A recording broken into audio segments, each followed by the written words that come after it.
प्रिय विद्यार्थियों, आज हम फील्ड ऑन ए डाइपोल अर्थात दो ध्रुव पर जो बल लगता है फील्ड यानी जो विद्युत क्षेत्र electric field on a dipole, यहाँ पर हम इलेक्ट्रिक फील्ड की बात करेंगे। Electric field on a dipole, तो ये आज का टॉपिक है और इसमें हमें अध्ययन करना है कि यह डाइपोल है उस पर अगर यूनिफॉर्म फील्ड लगा हुआ है कि नॉन यूनिफॉर्म फील्ड लगा हुआ है। हम विशेष इलेक्ट्रिक फील्ड की ही बात करेंगे कि जो डाइपोल है वो इलेक्ट्रिक फील्ड में समरूप और असमरूप विद्युत क्षेत्र में किस तरह उस पर बल या बल क्षेत्र लगता है या बल आघूर्ण लगता है, इसी पर हम देख रहे हैं कि जो फोर्स ऑन ए डाइपोल, यहाँ पर हम देख रहे हैं कि एक डाइपोल है जिसमें माइनस क्यू और प्लस क्यू जिनके बीच में डिस्टेंस टी है और ये प्लस क्यू ई, ये माइनस क्यू ई और बीच में डिस्टेंस डी है। और ये इलेक्ट्रिक फील्ड जो समरूप इलेक्ट्रिक फील्ड है जिसकी इस डायरेक्शन में हमने इलेक्ट्रिक फील्ड को दिखा रखा है, लाइंस दिखा रखी हैं समरूप। इसमें जो प्लस क्यू ई विद्युत क्षेत्र, जो प्लस क्यू चार्ज पर जो लगने वाला बल प्लस क्यू ई विद्युत क्षेत्र की दिशा में लगेगा, minus Q E negative direction में लगेगा। तो इस पे जो नेट फोर्स है टोटल है minus Q E plus Q E equal to zero, यानी नेट फोर्स जो है जीरो है। लेकिन हम देख रहे हैं कि यहाँ पर जो फोर्स हैं ये कपल्ड फोर्स हैं, विपरीत डायरेक्शन में हैं, तो ये इसको रोटेट करेंगे यानी इसको घूर्णित कर देंगे।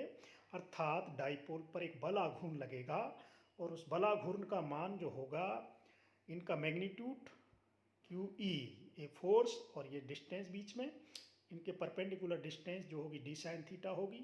थीटा एंगल जो डाइपोल का है वो इलेक्ट्रिक फील्ड के साथ थीटा एंगल है, तो डी साइन थीटा। तो टॉर्क क्यू जो होगा Q E into D sine theta, यानी बल और उनके बीच में लंबवत दूरी। तो ये टॉ बराबर आ जाएगा, क्यू ई को हम पी कहते हैं, डाइपोल मोमेंट। तो पी हो गया पी, पी और P E P D sine theta, P E sine theta, और पी ई साइन थीटा को हम कह देते हैं पी क्रॉस ई। तो जो बल आघूर्ण होगा पी क्रॉस ई इस पर लगेगा। अब इस पर तो हम ये कह रहे हैं कि समरूप विद्युत क्षेत्र में दो ध्रुव पर बल नहीं, बल आघूर्ण लगता है, घूम कर कार्य कर दो ध्रुव स्थिति से स्थितिज ऊर्जा भरता है। अर्थात घूम कर कार्य कर दो ध्रुव स्थितिज ऊर्जा भरता है। समरूप विद्युत क्षेत्र में दो ध्रुव पर बल नहीं, बल आघूर्ण लगता है। और इसी को हम देखेंगे कि जो कार्य है इसके घूमने में जो कार्य होगा, थीटा 1 से थीटा 2 एंगल में घूमता है, तो जो कार्य होगा टॉ डी थीटा। इससे हम कैलकुलेट करें, टॉ की जगह पी साइन थीटा रख दिया, डी थीटा रख दिया, तो ये आ जाएगा P E cos theta 1 minus cos theta 2। ये इसका कार्य हो गया।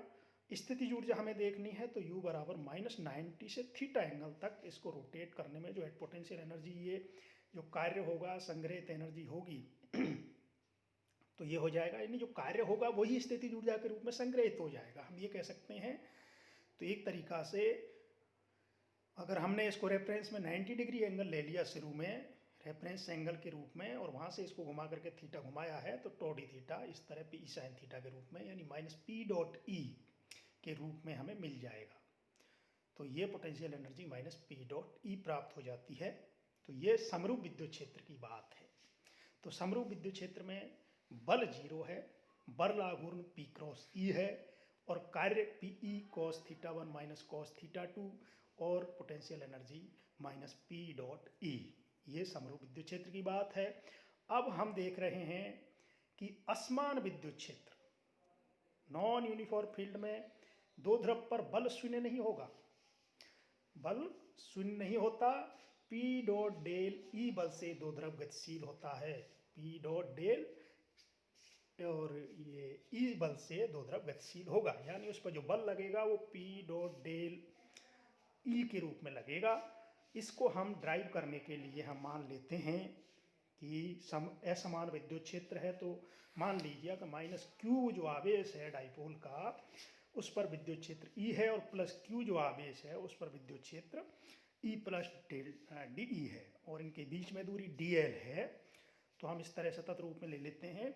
तो इस पे जो फोर्स लगेगा F बराबर क्यू ई प्लस, यानी पॉजिटिव चार्ज पे फोर्स और नेगेटिव चार्ज पे फोर्स, तो Q E plus D E minus Q ई, तो ये आ जाएगा आपके क्यू डी ई,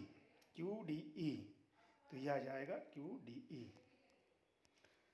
और अब हम डी को हम डिफाइन कर सकते हैं, क्योंकि ई सतत रूप से बदल रहा है और डिस्टेंस के साथ बदल रहा है। तो D E del upon del X E del Y del E Y upon del Y D Z del E upon del Z.